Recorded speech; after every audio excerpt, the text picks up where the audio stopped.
boa, torcedor ligado aqui no Beto Vieira, seja muito bem-vindo nesse domingão maravilhoso aqui no canal para trazer para vocês notícia do seu time do coração.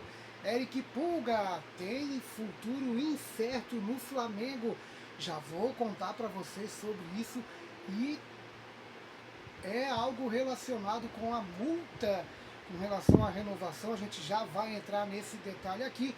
E o dia da seleção brasileira, que está aí, o Carlos Ancelotti fez teste em todos os setores da seleção brasileira para pegar a Croácia nesta terça-feira. Tudo isso agora aqui no giro do canal Beto Vieira.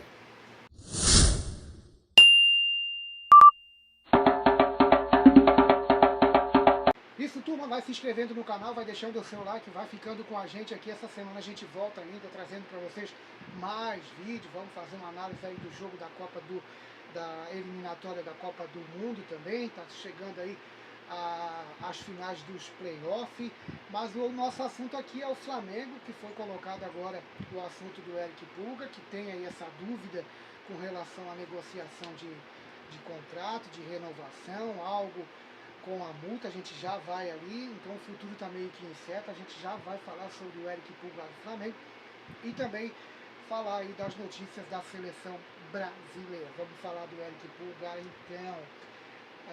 Tá aqui no site do Flamengo, né? Conta um pouco o Eric Pulga, é um dos protagonistas do Flamengo, titular absoluto de Leonardo Jardim. O volante mantém status de pilar do time desde que chegou ao Rio e foi imprescindível para o trabalho dos técnicos que passaram pelo clube, mas o Flamengo corre risco de perdê-lo em 2026. No ano passado, quando renovou o contrato de Pulgar, o Flamengo reduziu a multa rescisória para 6 milhões de dólares, cerca de 31,5 milhões na cotação atual. O novo valor passa a valer a partir do meio de 2026. O jogador tinha contrato até o fim de 2025 e estava decidido a deixar o clube, mas mudou de opinião após a chegada do técnico Felipe Luiz, quando se sentiu mais valorizado esportivamente. O novo vínculo de Pulga vai até o fim do ano que vem, mas a permanência está em risco por causa da multa, como aconteceu com o Gerson, quando renovou com o Meia no ano passado. O clube também reduziu a multa para 25 milhões, valor pago pelo Zenit em julho para tirá-lo do Flamengo. O que nós não queremos com alguns jogadores é que cada janela que venha se tente abrir uma negociação. É óbvio que se você mete uma multa de 200 milhões de euros, estás a dizer, vamos abrir uma negociação. Quando chegarmos a um acordo com outra parte, de que é um valor que considera justo para uma multa rescisória, isso não abre espaço para negociações.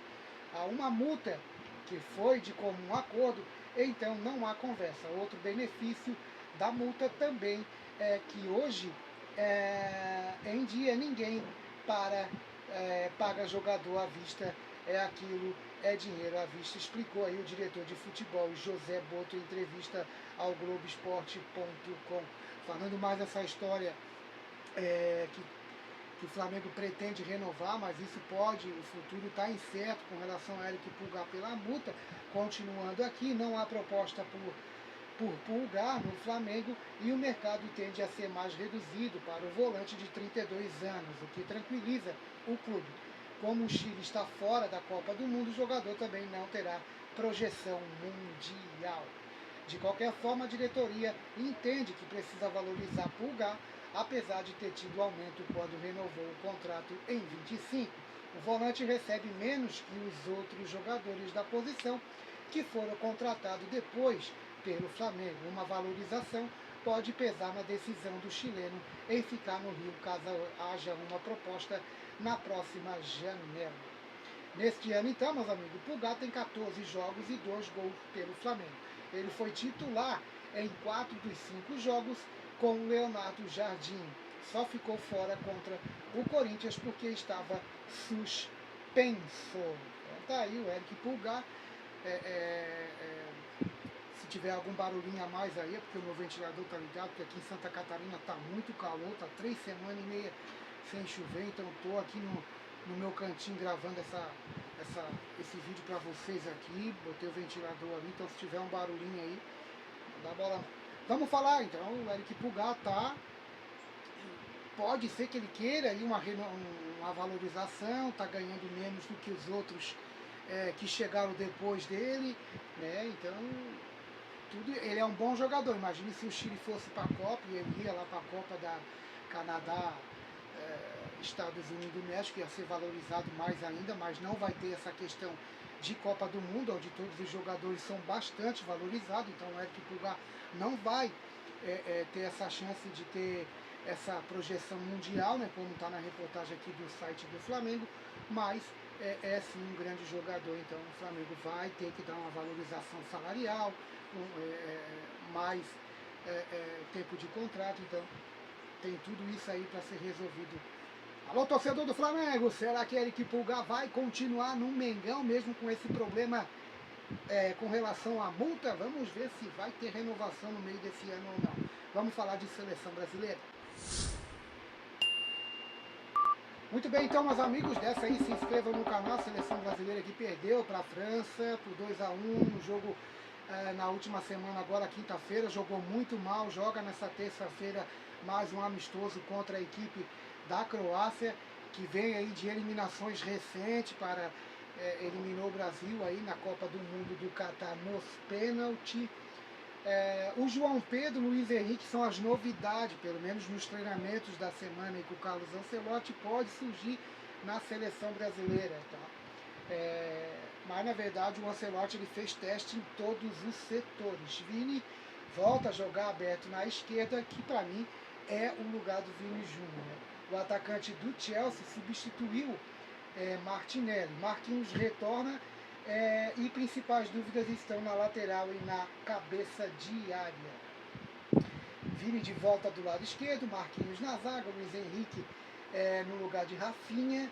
O Rafinha também que está com contusão, não joga mais nessa data FIFA.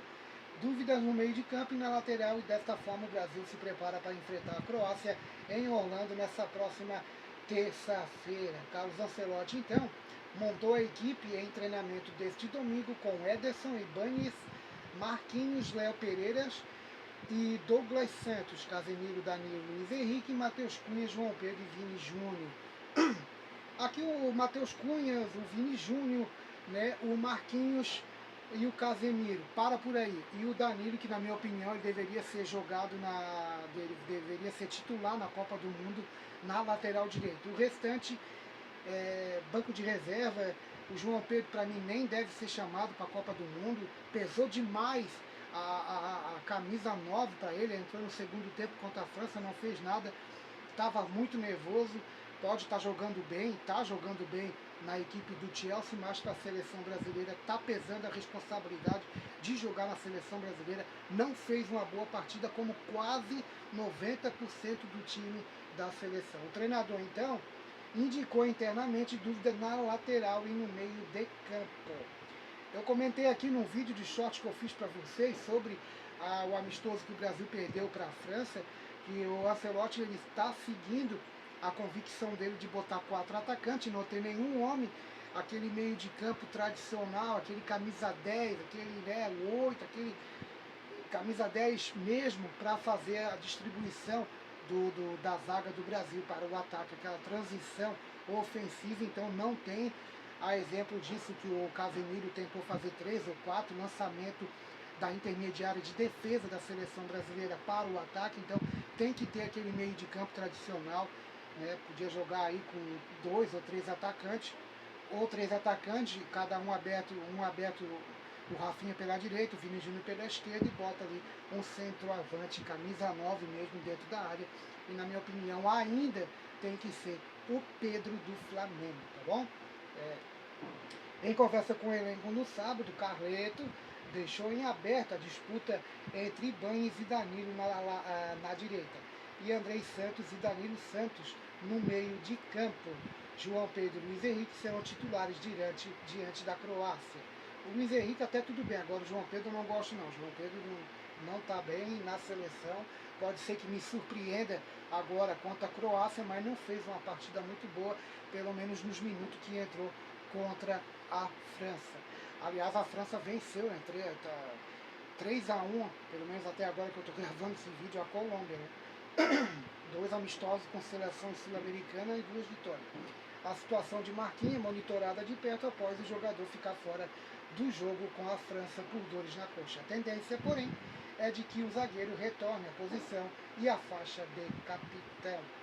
O Rafinha e o Wesley foram cortados. O Wesley até que merece vir para a Copa do Mundo, seria um bom lateral direito reserva do Danilo. Na minha opinião, Danilo tem que ser o lateral direito da seleção brasileira na Copa do Mundo, pela experiência que tem. Né? Vamos ver como é que vai ficar esse desenho da Copa do Mundo, da seleção brasileira. Tem o esquema aí de Neymar, para ver se vai ser convocado ou não. Então, tem tudo isso para analisar a seleção brasileira ainda. Vamos ver o que vai rolar. Tá? O Brasil ainda fará um treinamento na segunda-feira antes de definir a escalação para o confronto de terça. A seleção brasileira enfrenta então a Croácia às 9 horas. No Old Estádio em Orlando, será o segundo amistoso do time de Carlos Ancelotti na data FIFA de março. E o último compromisso antes da convocação final para a Copa do Mundo, que será anunciado dia 18 de maio. Então tá aí, meus amigos, notícia do Flamengo. O Eric Pulgar pode ter aí um problema com relação à renovação, porque tem o esquema da multa, então o Flamengo tem que estar valorizando, tem que valorizar tempo de contrato, tem que valorizar aí salário.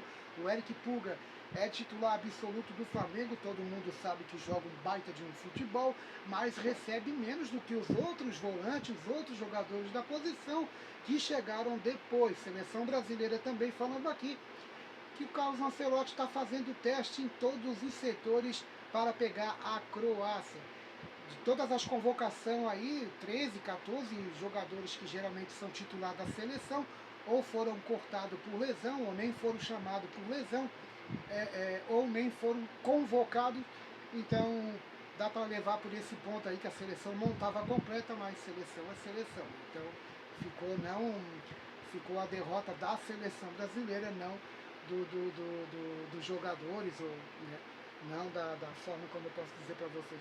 A seleção brasileira perdeu, não o time que foi jogar lá. Então é mais ou menos isso. Não adianta dizer a seleção não estava completa. A seleção não é um clube fixo. Então, na hora da convocação, dá para escolher os melhores jogadores do Brasil e do mundo que estão aí, os jogadores brasileiros espalhados. Então, a seleção, a convocação, fez muito teste agora. Então, não deu para entender a seleção brasileira, não dá para entender essa convicção dele de ter 4 atacantes também, que eu não concordo, tá bom? Essa semana a gente volta aqui com mais notícias aqui no Giro do canal Beto Vieira. Rapidinho a gente traz informação para vocês, belezinha? Grande abraço, tchau, valeu!